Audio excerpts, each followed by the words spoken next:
정치권 관심 뉴스들 진단해보는 나이트 포커스. 오늘은 정호김, 김효정 전직의원 두 분 모셨습니다. 어서 오십시오. 안녕하십니까? 자, 선거 26일 남았는데요. 여야 대표가 서로 상대당 텃밭을 찾았습니다.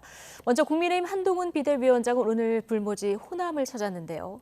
정말 호남에서 당선되고 싶다. 호남 민심 달래기에 나섰습니다. 이야기 듣고 풀어가겠습니다.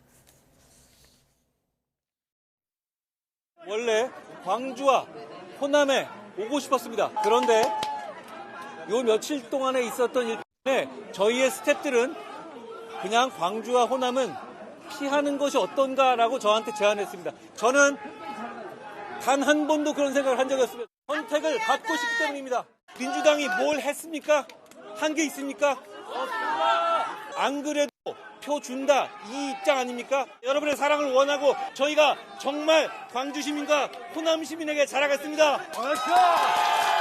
한동훈! 스태프들은 광주와 호남은 좀 피하는 게 어떻겠느냐 이렇게 권했는데 한 번도 그런 생각하고 한 적이 없다. 그리고 호남을 위해서도 국민의힘 후보가 당선되는 견제가 필요하다. 오늘 이런 점들을 좀 강조했는데 시민들 불편한 소리도 좀 들어야 했고요. 다른 때와 달리. 오늘 한동훈 위원장 입장에서는 가장 어려운 유세 지역 중 하나가 아니었을까 싶기도 한데요.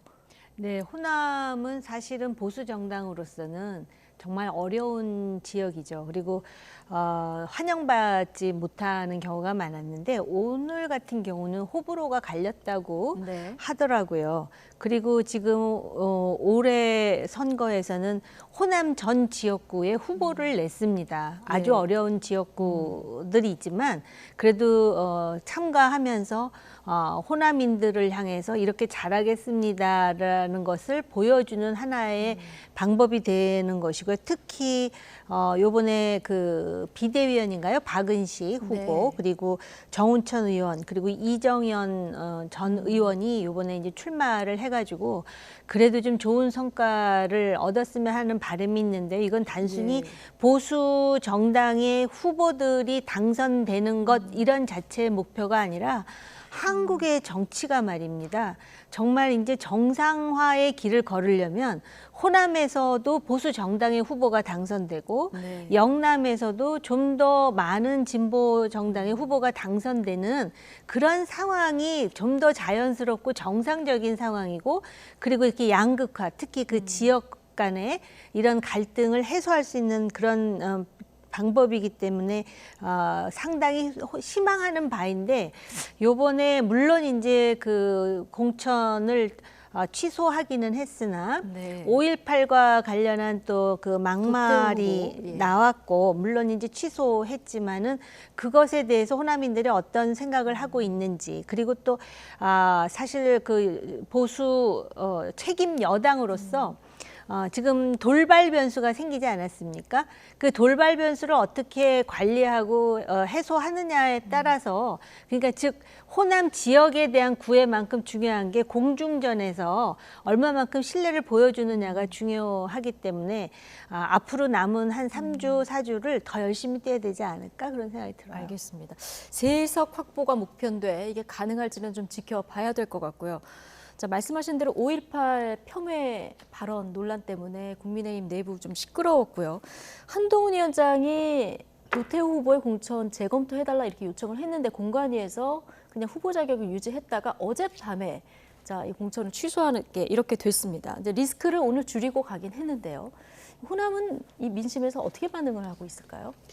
호남 분들이 그런 예측을 어제 하시더라고요. 혹시 오늘 광주 오는데 뭔가 깜짝 쇼처럼 도태우 후보의 공천을 취소하려는 거 아닌가?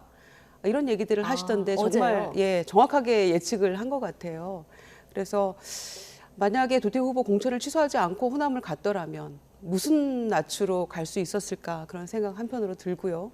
스태프들이 호남은 안 가는 게 뭐 어떻겠냐 이런 얘기 했다는데 스태프들이 좀 더 빨리 취소했어야 된다는 그런 얘기는 안 하는 것인지 스태프들이 대통령실에도 할 얘기는 꼭 해야 된다라는 그런 조언은 안 하는 것인지 제가 반문하고 싶고요. 네. 호남 지역에서 세 군데 이제 뭐 당선 꼭 당선되고 싶다 이렇게 얘기하는데 꼭 당선이 되고 싶다면 정말 대통령실하고 대통령실은 대통령실이 하는 일을 하고 당은 당의 일을 한다라는 얘기가 일성이었는데 그렇게 하지 말고 대통령실이 정권이 잘못하는 일은 당에서 쓴소리를 해줘야만 네. 뭔가 반전이 있을 거다 이런 생각이 들고요. 호남에서 뭐 특별히 뭔가를 요구하는 게 아니고 정말 피땀 흘려서 쌓아놓은 민주주의가 정말 이렇게 후퇴하고 있는 것, 언론에 대하는 것도 그렇고 국민들에게 입 틀어막고 이런 거 하지 말아라 라는 게 호남의 민심입니다. 호남이 특별히 뭔가를 더 바라는 건 아니거든요. 예. 그래서 그런 것들을 제대로 하지 못하면서 말로만 정말 당선되고 싶습니다라고 외친다고 그게 가능한 일은 아니거든요. 그래서 한동훈 위원장이 어제 그래서 공천을 취소하고 갔기 때문에 그나마 지금 낯을 들고 이런 얘기를 할 수 있다고 생각하는데 그러나 반면에 또 대통령실의 시민사회 수석이 5.18 또 배후설 이런 얘기 또 꺼내가지고 또 찬물을 끼얹지 않았습니까? 예. 그러니까 무슨 두더지 게임 하듯이 여기저기서 튀어나오고 하나 수습하면 또 하나 나오고 정말 이 정권의 DNA인지 국민의힘의 DNA인지 모르겠습니다만은 계속해서 반복되고 있으면서 호남에서 당선되고 싶다. 정말 이건 허공에 대고 외치는 거랑 비슷하기 때문에 네. 한동훈 위원장은 뭔가 다르다는 걸 보여주려면 할 얘기는 해야 된다. 그렇게 생각합니다. 네, 대통령을 향해서라도 잘못된 일이 있으면 할 얘기는 해야 된다. 자, 당의 일은 당이 하겠다는 이 약속을 지켜야 된다 이런 말씀 해주셨는데, 자 그런데요, TK적 민심은 좀 다른 것 같습니다. 오늘 홍준표 대구시장하고 조원진 우리공화당 대표 얘기를 좀 저희가 묶어봤는데요. 홍준표 대구시장은 공당의 공천이 호떡 뒤집기 판도 아니고 이랬다 저랬다 한다. 매일 하는 쇼는 셀카 찍는 일뿐이니 그래가지고 선거가 되겠냐. 이거 누가 봐도 한동훈 위원장 겨냥한 발언이고요. 도태우 공천 취소한 국민의힘의 분노. 자, 대구 시민들의 자존심을 두 번 짓밟았다. 있을 수 없는 망천이다. 조원진 우리공화당 대표는 이렇게 얘기를 했는데, 자, 수도권과 영남의 민심의 온도차가 참 큰데 이게 뭐 국민의힘이 갖고 있는 딜레마라고 봐야 됩니까? 뭐 그런 면도 있을 거예요. 그런데 제가 볼 때는 오히려 정치인들이 그 TK 지역의 유권자를 향해서 자신의 정치 공학적 계산을 반영하는 게 아닌가 그런 생각이 드는 이유가 홍준표 대구시장 같은 경우는 이제 그 도태우 후보를 이제 공천을 유지했다가 다시 이제 취소하는 거에 대해서 비판하는 거 아니겠습니까? 네. 그런데 보면은 매일 하는 쇼는 셀카 찍는 일이다 그러면서 한동훈 위원장을 공격하잖아요. 홍준표 시장이 왜 대구로 내려갔을까요? 결국은 지난 대통령 경선에서 당심에서 밀렸다라고 생각을 하는 거예요. 네. 그래서 대구로 간 거고 그러다 보니까는 그 대구를 중심으로 하는 그 당원들로부터 소구력 있는 그런 발언을 굉장히 많이 하는데 이제 뜻밖의 복병 내지는 강력한 경쟁자가 한동훈 위원장 아니겠습니까? 그러다 보니까는 굉장히 그 정치 공학적으로 또 두뇌 회전이 좀 빠르신 분이 아니겠어요? 그러다 보니까 이제 그런 발언을 하는 거라고 물론 제 개인 생각이지만 그렇게 하는 것이고 조원진 전 의원 같은 경우는 결국은 지금 본인이 소속한 정당을 중심으로 해가지고 소위 그 우파 진영의 표를 하나라도 더 얻겠다라는 그런 고려가 있기 때문에 이런 발언을 하는 건데요. 대구는 한때 이준석 대표가 대표 경선에 나섰을 때 과감하게 탄핵의 강을 건너야 한다 그랬을 때 그거를 받아들였던 시민들이에요. 네. 그렇기 때문에 대구 시민들을 마치도 굉장히 강성 우익이다라고 단순화시키는 거는 오히려 저는 대구 시민들에 대한 예의가 아니라고 봅니다. 예. 그래서 지금 도태우 후보가 뭐 여러 가지로 장점도 있겠죠.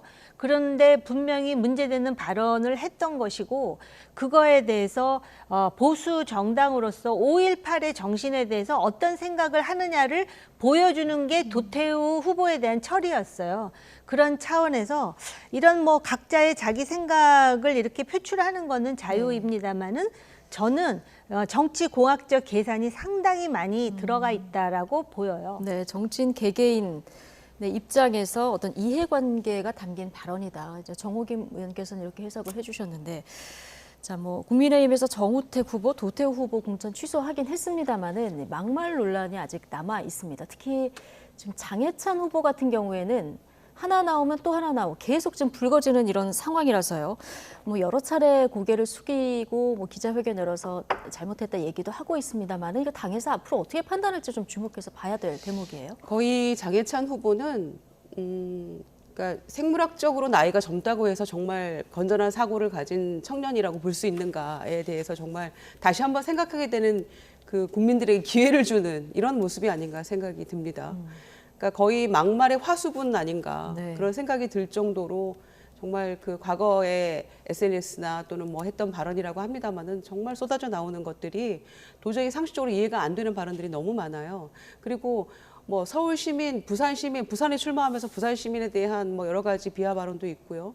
뭐 남녀노소 뭐 동물 학대에 이르기까지 뭐 마약 예찬에 이르기까지 다양하게 안 건드린 분야가 예. 없을 정도로 쏟아냈는데 저는 과유불급이란 말도 있습니다만은 이런 부분들은 정말 과하다 싶을 정도로 뭔가 조치를 취해야만 국민들이 조금 납득이 되실 거라고 생각을 하거든요. 그래서 본인이 뭐 12일 또 뭐 오늘도 고개를 숙이고 했다고 하는데 과연 그것으로 예. 사람이 달라질 수 있을까? 저는 크게 달라지지 않을 거라고 생각하고요. 그리고 과거에 뭐 20대 때 했던 일들이다 이렇게 본인이 항변하고 있습니다마는 최근에 보여준 모습도 최고위원으로서의 역할 또 방송에 나와서 보여줬던 모습들도 저는 크게 달라 보이지 않았거든요. 그래서 과연 이걸로 마무리 지을 수 있을까? 왜냐하면은 뭐 부산, 뭐 TK, PK 이쪽은 그래도 국민의힘의 텃밭이라고 할 수 있는 곳이어서 어떻게 생각할지 모르겠습니다만은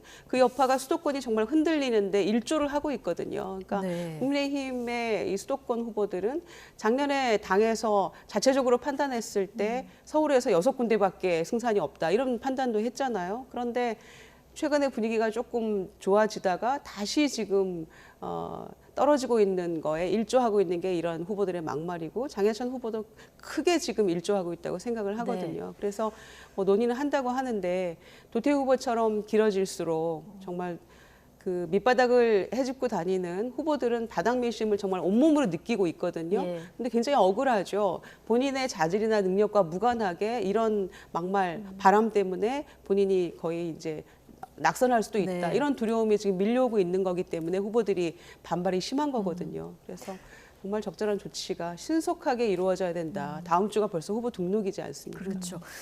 뭐 막말 후보 지역구 한석뿐만 아니라 다른 후보들에게까지 영향을 미칠 수 있기 때문에 이건 좀 과하다 싶을 만큼 대처하는 게 맞다는 의견이신데요. 자, 오늘 여당의 공관위도 국민 눈높이에 맞는지 좀 보는 중이다라고 얘기했는데 어떻게 될 것 같습니까? 그러니까 이 공관위가 말입니다. 지난번 도태우 후보의 경우에도 처음에 이제 문제되는 발언이 나왔을 때 당 비대위원장이 재검토 요구했고 그러자 공관위에서 만장일치로 공천 유지를 했어요. 그러다 또 하루 이틀 지나서 취소를 했단 말이죠. 그런데 만약에 가정법적으로 민주당이 정봉주 후보의 막말 때문에 상당히 이제 고민하고 있을 때 국민의힘이 신속하고 기동성 있게 그리고 단호하게 좀 더 훨씬 일찍 선제적으로 이런 막말 정치인에 대해서 이거는 대한민국의 미래라든지 또 젊은이들에게 어떤 귀감이라든지 한국 사회의 정체성이라든지 여러 가지 측면을 볼 때 선제적으로 취해야 될 그런 네. 조처였거든요. 그랬으면 아마 훨씬 칭찬을 받지 않았을까요? 근데 지금 똑같은 시행착오 비슷한 행동을 장애찬 후보를 향해서도 하고 있는 거예요.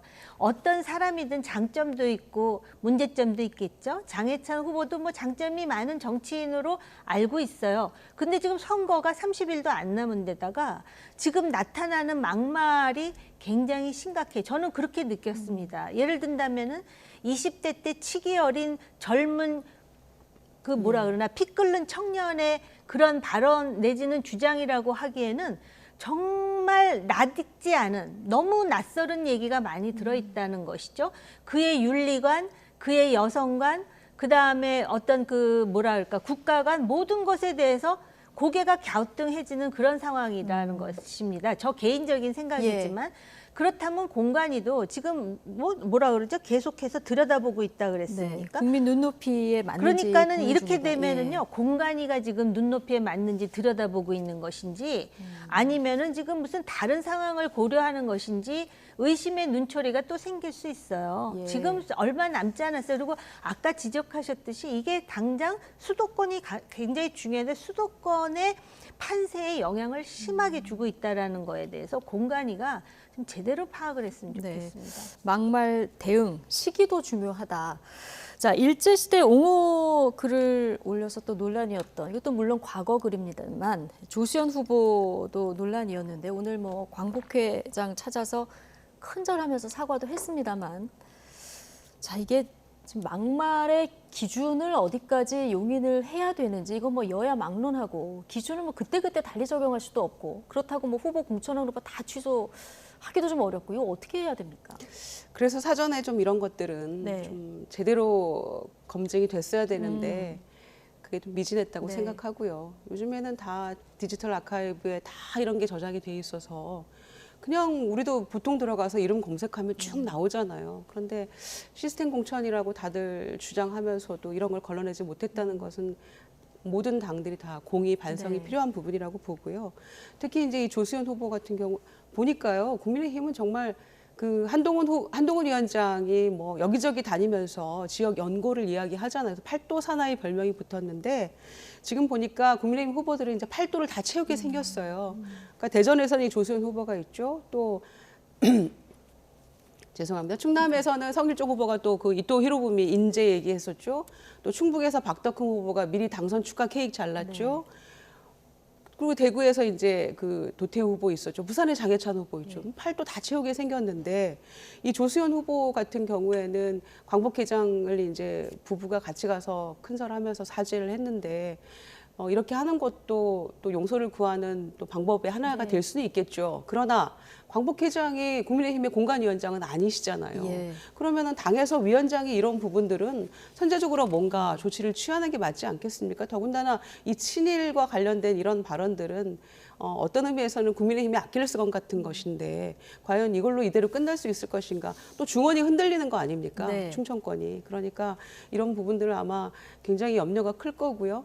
그래서 한동훈 위원장이 이제는 하다 국민의힘 나를 총선 이후에도 보기를 원하신다면 국민의힘 찍어달라 이런 얘기까지 하던데 그게 캠페인입니까? 보고 싶어 할까요? 저는 의문입니다. 그런데 본인이 할 역할을 정말 제대로 하지 않고서는 어떤 곳에서도 이런 여기저기 그 사고처럼 터져 나오는 이 후보들의 이거를 막을 수 없다라고 생각하고요.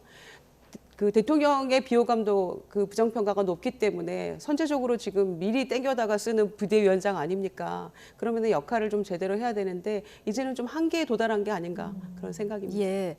어쨌든 남은 막말들 국민의힘에서 어떻게 처리하는지 국민들이 좀 주목해서 볼 것 같고요. 자, 중성동을 경선 여론조사 관련해서는 하태경 의원이 이의 제기를 했는데 이건 기각을 했고 이해운 후보의 공천 자격을 유지하는 것으로 오늘 결론을 내린 상황입니다. 그런데 지금 서울시 선관위가 이해운 캠프 측 인사들을 좀 고발을 한 상황이라서요. 앞으로 이 문제될 소지는 없을까요? 뭐 이미 지금 문제가 되고 있을 거예요. 왜냐하면은 일단 당으로서는 이 문제가 자꾸 확대 재생산되는 게 전체적인 선거 전략 구도에도 바람직하지 못하고 또 사실 부끄러운 얘기지만 우리나라의 경선이라는 거요. 특히 뭐 여론조사 경선한다라는 게 정확하지도 않거니와 이런 일들이 비단 저 지역구에만 있었을까 저는 사실 의문이 되기는 합니다. 그런 상황에서 일단 이제 덮겠다라는 것이 당 공관위의 입장인데 아무래도 그 지역구의 선거에서는 이미 그것 때문에 내상이 상당히 클 거라고 네. 보여지고요. 그다음에 이 후보 캠프 6명은 아마 그 서로 그 카톡을 통해서 했던 일련의 선거 전략이 예. 법 위반적인 요소들이 굉장히 많지 않습니까? 또 실제로 뭐 나이를 속였느니 뭐 그런 얘기도 나오고요.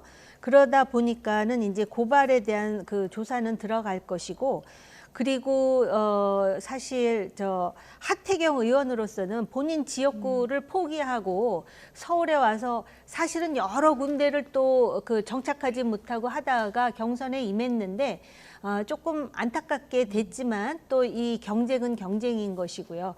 그래서 애초에 그 지역구에 사실 3명이 상당히 그 상대적으로 볼 때 중량감이 있는 정치인이었는데 저렇게 해서 경선을 통해서 이제 2명을 희생시킨 결과가 돼버렸기 때문에 그 전에도 많은 그 전문가들이 사전에 좀 재배치를 하는 게 어떠냐라는 그런 제언도 했었거든요.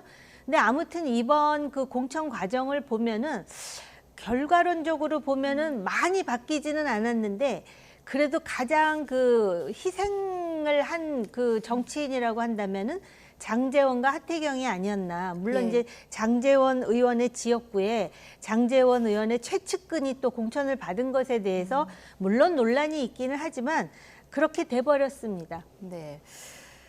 자, 이 문제 관련해서 국민의힘 공관위에서는 성별 연령을 속여도 경선 결과에 영향이 없고 그리고 이혜훈 후보가 이걸 개입했다는 증거는 없다. 자, 이런 설명이 있었는데요. 자, 김유정 의원께서는 어떻게 보십니까? 글쎄 공관위의 설명이 과연 적절한지 좀 의문입니다. 왜냐하면은 부정행위를 했어도 결과에 영향을 크게 미치지 않는다면 문제가 없다라는 것인데 부정행위 자체는 인정을 한 거잖아요. 그리고 하태경 의원이 나이를 속여서 이렇게 했던 거를 또 2건을 잡아내기도 했었고 이훈 의원 자체가 또 이제 그런 여러 가지 부정행위를 독려하는 그 단톡방에 또 있었다는 거 아니겠습니까? 그런데도 이게 아무 문제가 없다라고 결론 내리는 건 너무 안이한 생각이 아닌가 이런 생각이 들어요. 더군다나 서울시 선관위가 문제를 인지를 하고 또 조사를 한 끝에 경찰에 또 넘긴 거잖아요. 그런데 당사자인 후보만 또 혐의가 없다는 걸로 과연 이거를 그대로 받아들일 것인가 좀 의문입니다. 더구나 이 지역이 저희 민주당에서는 박성준 대변인 지역인데 굉장히 지역구를 탄탄하게 잘 닦아놨던 지역이고 열심히 뛰고 있는데 네. 이런 당내 논란이 벌써 경선 과정, 공천 과정에서 파열음이 있으면 제대로 아마 뛰기가 굉장히 어려울 거예요. 예. 그리고 지역구를 잘 닦았던 과거의 지상욱 전 의원이나 또 하태경 의원의 사실 조력도 필요할 텐데 굉장히 어려워질 거라고 생각하고요. 예. 또 이런 공간위의 어떤 판단도 조금 납득하기는 어렵습니다. 알겠습니다. 지금 뭐 중성동을 굉장히 여당에서도 야당에서도 신경 쓰는 지역들인데 지금 공천 논란이 매듭지어지지 않으면 좀 어떻게 보면 여당에서는 불리한 이런 요소로 작용할 수도 있다 이런 지적이신데요. 자, 일단 뭐 논란이 됐던 이런 부분들 좀 저희가 짚어봤고요. 민주당 얘기도 지금부터 해보겠습니다. 이재명 대표는 오늘 영남으로 갔습니다. 매우 강한 어조로 정권 심판론을 부각했는데요. 먼저 듣고 오실까요? 4월 10일은 그래서 심판의 날입니다. 엄정하게 지난 과오들에 대해서 문책해야 합니다. 그들에게 보여줘야 합니다. 국민을 무시하면 이렇게 무능하면 내 쫓길 수가 있구나 하는 것을 보여줘야 하지 않겠습니까? 서로 갈등하고 싸우다 보니 야당 대표를 백주대낮에 칼로 목을 찌르는 일이 벌어지지 않습니까? 그런데 뭘 했습니까? 수사 제대로 하지 않습니다. 그들이 왜 백주대낮에 저의 목을 이렇게 찔렀는지 아무도 밝히려 하지 않습니다. 자, 이재명 대표 피습 이후에 첫 아마 영남 방문인데요. 지금 보신 것처럼 흉기 피습까지 직접 이렇게 언급하면서 정부와 야당의 비판 수위, 여당의 비판 수위를 높이는 이런 목소리 듣고 오셨습니다. 국민의힘 이번 총선 슬로건이 국민의힘이 합니다. 지금 합니다인데요. 자, 민주당의 총선 슬로건은 못 살겠다, 심판하자 이렇게 정해졌습니다. 선동의 정치의 최전선에 섰다고 보야 되는 것이고요. 일단 본인이 공천을 통해서 얼마나 많은 사람들을 숙정했습니까? 그런데 지금 윤석열 정부를 향해서 무능하고 무도한 폭정이라고 일가를 하더라고요. 근데 무도한 폭정으로 말할 것 같으면 민주당의 요번에 공천 학살을 보면은 무도한 폭정이라는 표현만으로도 부족한 그런 대학살을 자행하지 않았습니까? 그런데 이제 그것을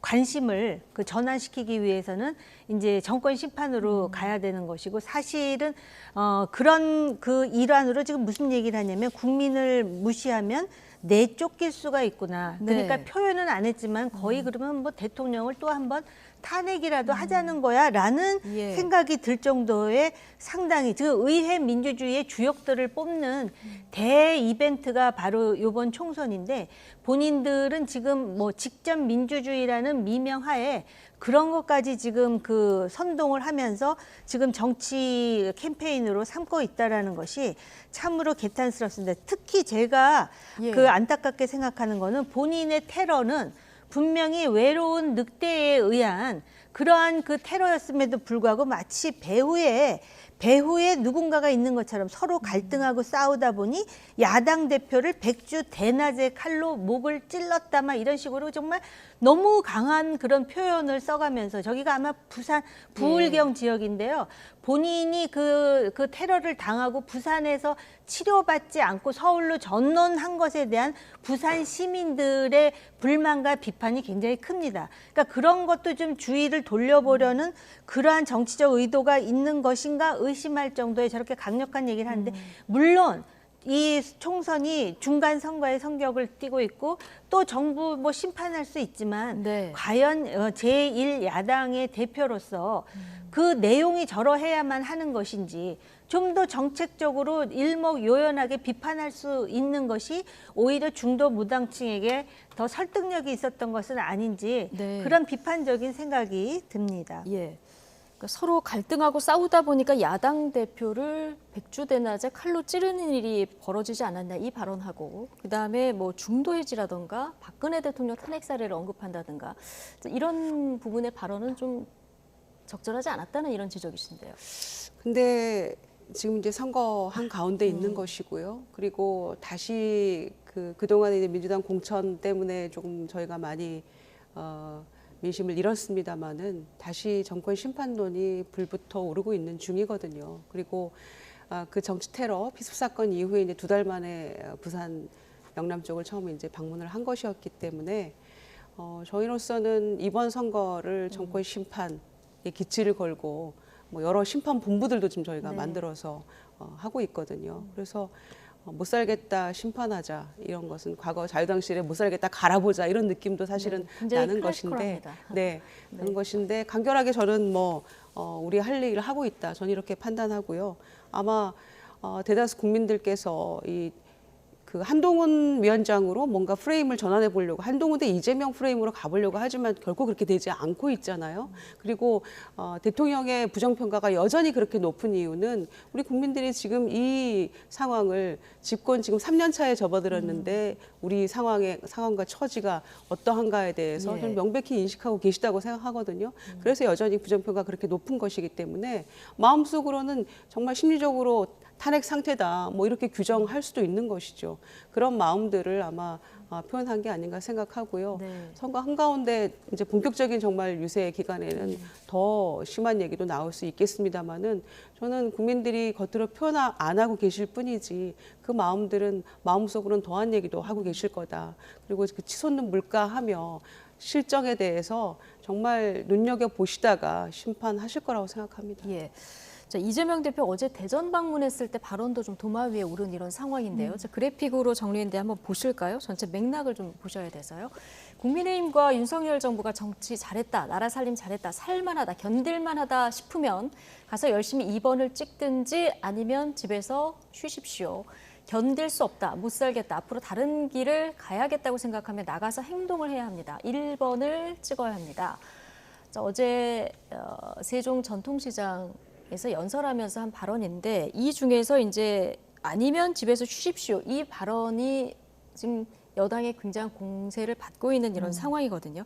이게 아마 이직 발언 비판이 나온 후 발언이라 더 그런 것 같은데요. 어떻게 네. 보십니까? 그 이직 발언도 저는 굉장히 놀랐어요. 그래도 당 대표 그리고 대통령 선거에 나왔던 후보로서의 품격이라는 거를 본인도 의식하고 있을 텐데 어떻게 이찍이라는 표현을 할까 그런 생각을 했는데 2번을 찍든지 집에서 쉬라는 말을 들으니까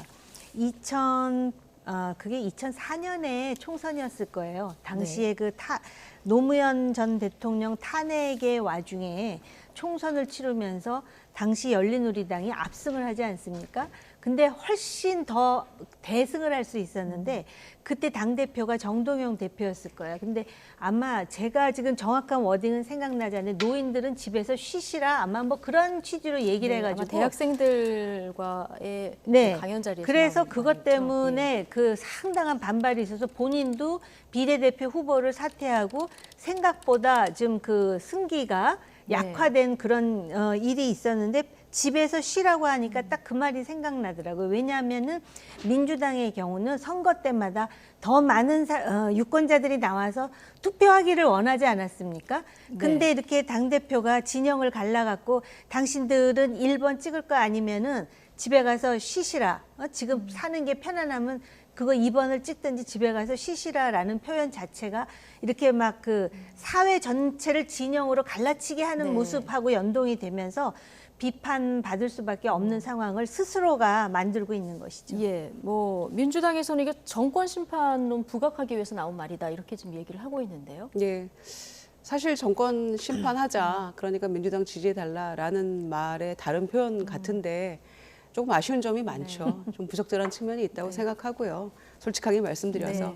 그러니까 이제 하다 보니까 아마 이렇게 그 실수하신 게 아닌가 이런 생각도 한편 드는데, 그리고 나서는 이제 민주당 도와주십시오, 1번 찍어주십시오 이런 얘기도 이제 덧붙여서 했거든요. 그래서 사실 아까도 뭐 이 실정에 대해서 막 대표가 여러 가지 얘기도 했었고, 얼마나 할 얘기가 많습니까? 그런 이 정권의 실정에 대해서 소상히 얘기를 하고, 그러니 민주당에게 표를 몰아주십시오라고 포지티브하게 얘기를 해도 진짜 할 얘기가 많거든요. 그래서 이런 점들은 아마 앞으로 지난번에 이직 발언 했을 때 곧바로 또 사과했던 적도 있기 때문에 아마 이제 더 신중하게 하지 않을까 생각합니다. 예.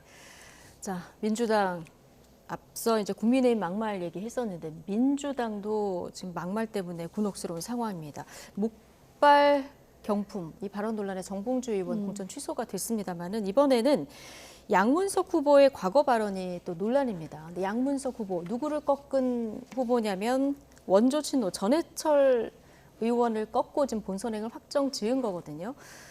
그런데 논란의 발언이 지금 저희가 그래픽으로 정리했습니다만 노무현 전 대통령을 비하한 내용이라서 내부에서도 파장이 적지 않은 것 같은데 어떻게 보십니까?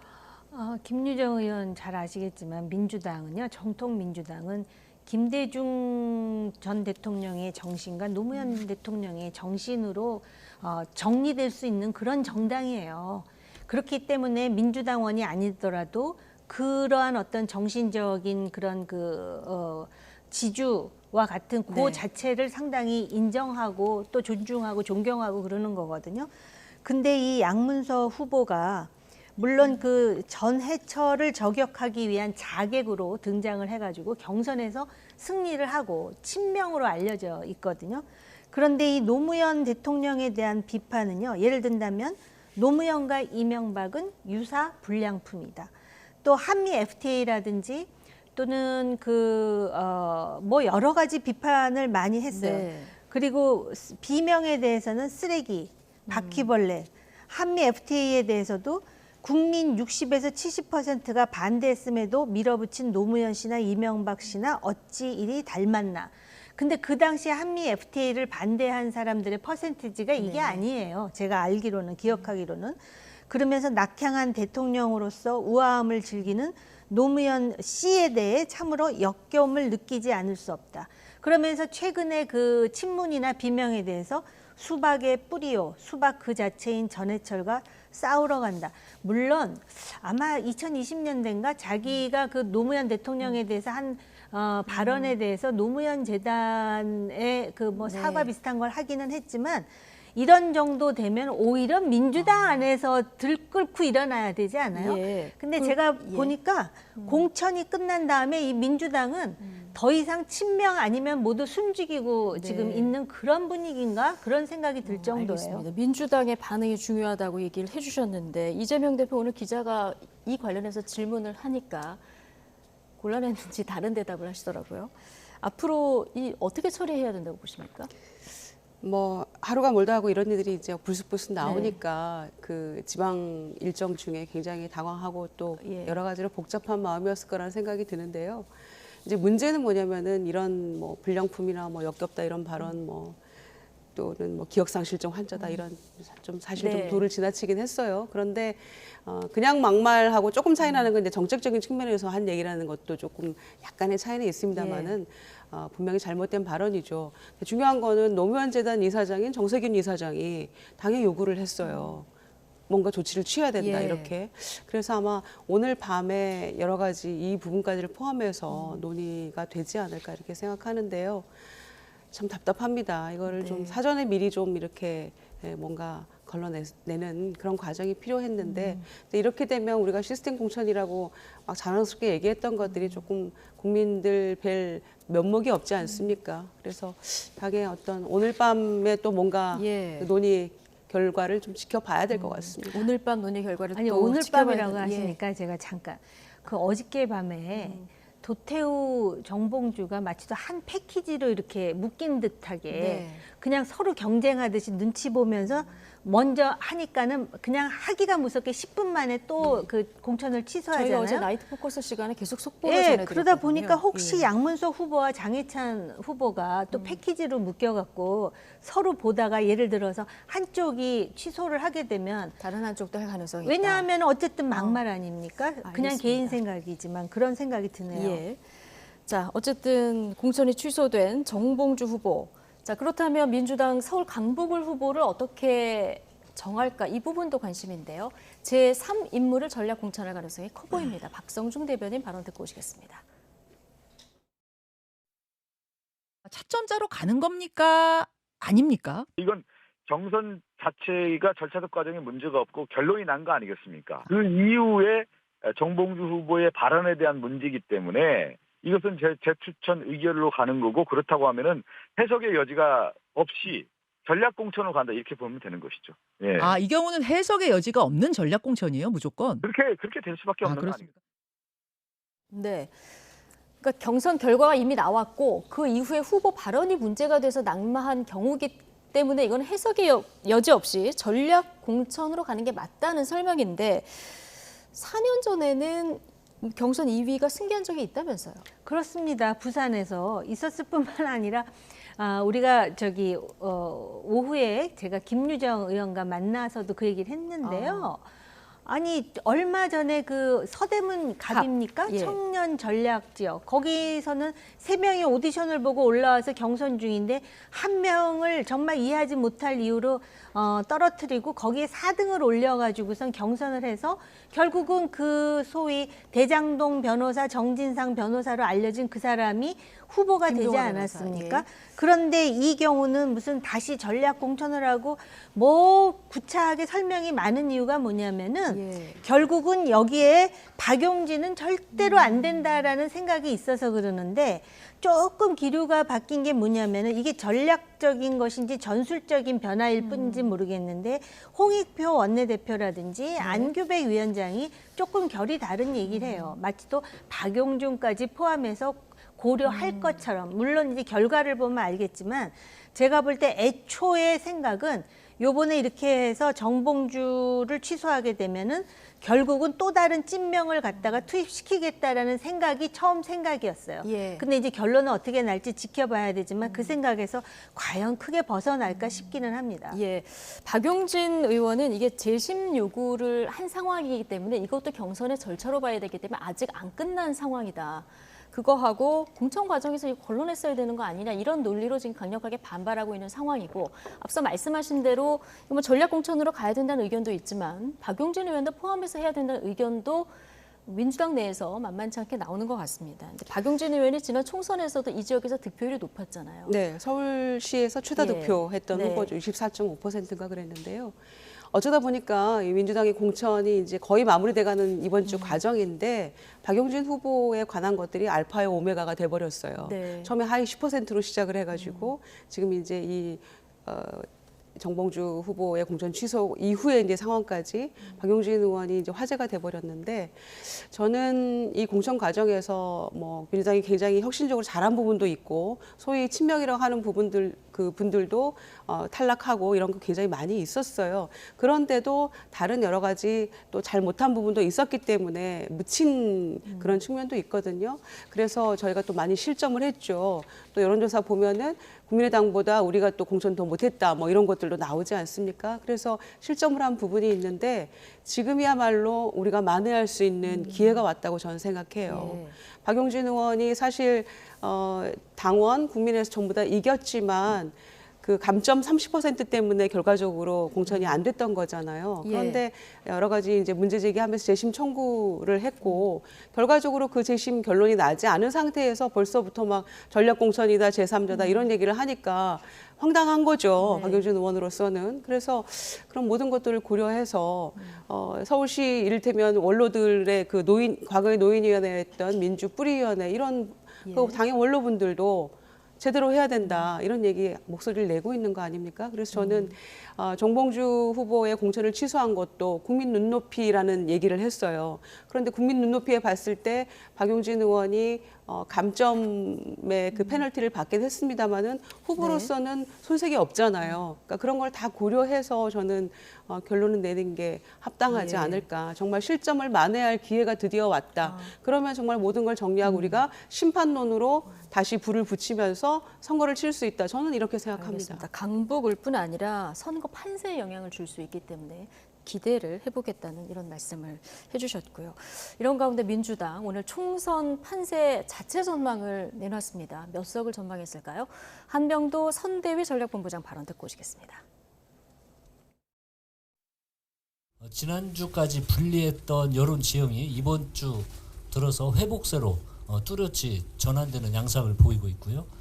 우리 당의 경우에는 공천이 마무리되면서 다시 지지층이 결집하고 있는 것으로 보여집니다. 권역별 판세를 종합을 해보면 지역구에서 한 130 정도에서 140석 정도 현재 판단을 하는데요. 지금부터가 진짜 승부처이기 때문에 현재의 분석도 유동성이 클 거라고 예상이 듭니다. 선거가 좀 더 가까워지면 민주당 지지층은 더불어민주연합으로 결집하는 양상은 보일 걸로 예상은 하고 있습니다. 좀 분석들을 평균치를 내보면 한 13석 플러스 알파 정도가 되지 않을까 예상을 해봅니다.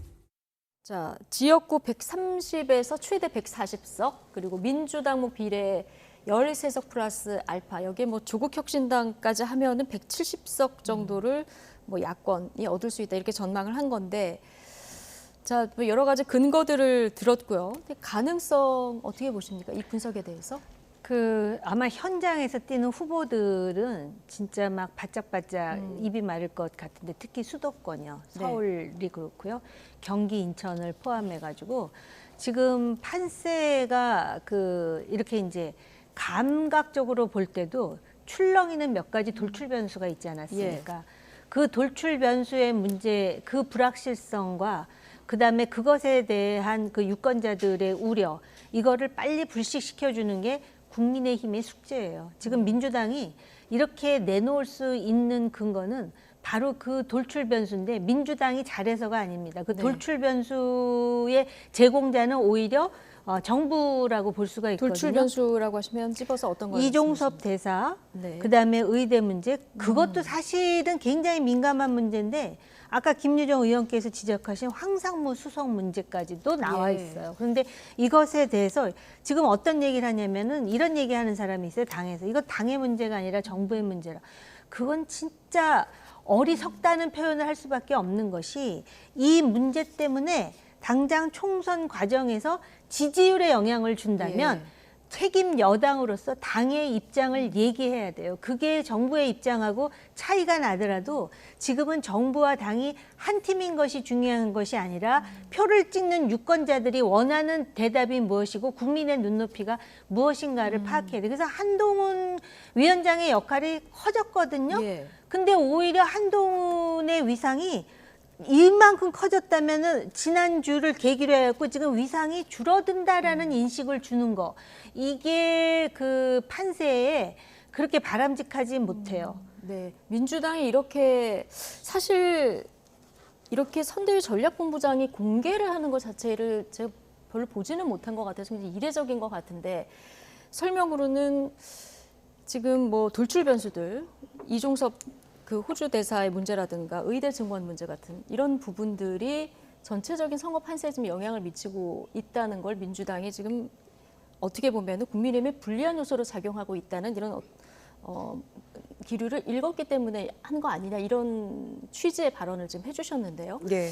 어떻게 보십니까? 그러니까 지금 소위 한강벨트에 굉장히 신경을 쓰고 있잖아요. 국민의힘에서. 그런데 그쪽의 후보들이 지금 굉장히 불안해하고 있고 다들 예. 뭔가 이 볼멘 소리들을 하고 있는 게 바로 최상병 순직 사건의 핵심 피의자 이종섭 대사 건 아닙니까? 그러니까 이거는 상식적으로 도저히 납득이 안 되는 상황을 이렇게 해놓고 오히려 야권과 공수처와 야권 성향의 언론이 무슨 정치 공작을 하는 거다 이렇게 지금 덮어씌우고 있기 때문에 이거 기가 막힐 노릇 아닙니까? 보수 언론에서도 이거 지금 왜 이러느냐라고 비판하고 있는데 그러면 민주당이 보수 언론하고 지금 정치 공작을 했다는 얘기입니까?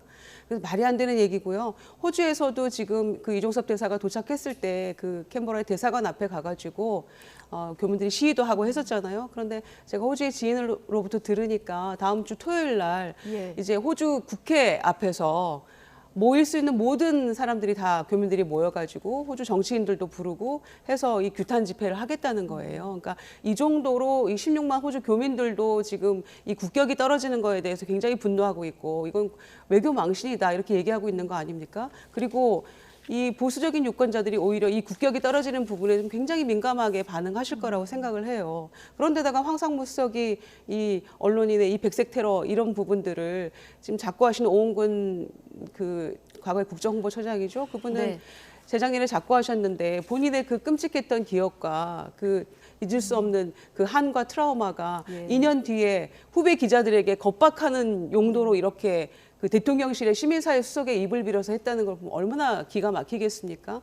근데 이런 일들이 과연 선거를 치르자고 하는 국민의 힘인가 제가 묻지 않을 수 없고요. 네.